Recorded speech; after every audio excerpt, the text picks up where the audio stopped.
So I'm going to do a video on the hard topic of why would Israel told to commit genocide on Canaan. And there is an example of it in Joshua's conquest of Jericho. So there's really two arguments I'm going to make. And they kind of make a square. They kind of multiple dimensions to this, but I'm going to tackle the harder answer first, because I think that's what people really want to know. So the Canaanites, according to Leviticus, were practicing rape, cannibalism, murder, human sacrifice, child prostitution. The list goes on from there. So every one of those people would be like Ted Bundy or Jeffrey Dahmer. And the children would be very badly attached. So psychologically speaking, child's most formative years are from when they're first born to about 3 years old. All of the child's personality will develop within those 3 years. And these people were just so bad and they're horribly abusive that these children had no chance of ever growing up to be good people. Okay? So that's the first reason why that would happen. A second reason is that you don't raise your enemy's kid because you'll be cruel to them. You just don't do it. Okay, and a third reason is that in every war, in every single war, there are children who are going to die on the battlefield. Every single war. It never fails, from Iraq to Vietnam to even the Napoleonic era, to World War II, to World War I, to French Revolution, everything. There's always children that die. And the soldier has to counter this reality before they go into war. That they're going to kill children, they're going to kill women, they're going to kill old people, they're going to kill men. That's what war is, it's murder. And I think the Bible makes it clear that this is what war is, so you don't fight it unless you have a reason, such as the culture is a bunch of pedophile, rapists, cannibal, murderer, having bought child prostitutes. If the culture's like that, then you gotta kill them. If they're not like that, then you gotta put the question on your mind, is the war really necessary? So that's another reason. And to get to the second dimension of this, you have Christ, who will forgive all sin. So you look in the Torah, you'll be stoned for breaking the Sabbath. You'll be stoned for being a homosexual.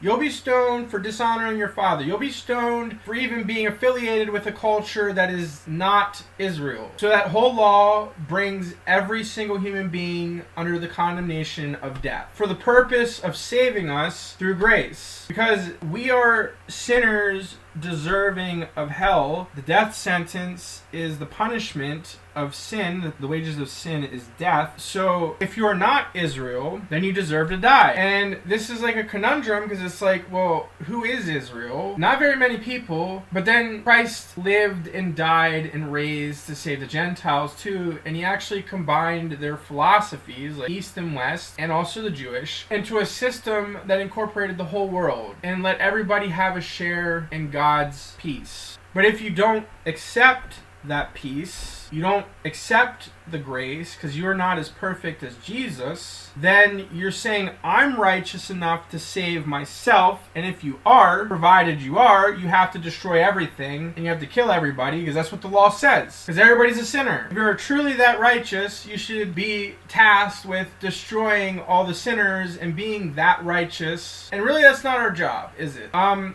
that's really part of the law, is a lot of people want to go out and kill the bad guy. I mean, you have stories about it, like Punisher and Boondock Saints, and it's like revenge and all this other stuff. It's like we want to set the world right. So many people want to make the world a better place. They don't understand that if they really wanted to, they'd have to be very evil. So we have to let go of that desire to make the world better for the desire of seeking eternal peace in Christ Jesus. Because the reality is that to make the world right, you have to commit genocide. That's another reason why it's in the law. It's because it's like, if you want to make the world perfect, there has to be no human being. It's as simple as that. The world can't be perfect until Christ comes and slays all the bad people at Armageddon, which is not our job to do that. As it says, he who leads into captivity will be led into captivity. He who kills with the sword shall be killed by the sword. Meaning Christ does not want us to set the world right. He does not want us to do that, because the law is a picture of what you have to do to make a perfect world. If you want a perfect world, you have to live by that law. That's to make everything happy and fun and there's no suffering. That's what you have to do. That's why the law is written that way. It's to say this is to make things perfect, which we can't do. Only Christ can. So if you ever want to know what you have to do to make a perfect world, that's it. And you see, well, that's very evil. As God said in Ezekiel, I gave you laws which were not right to live by.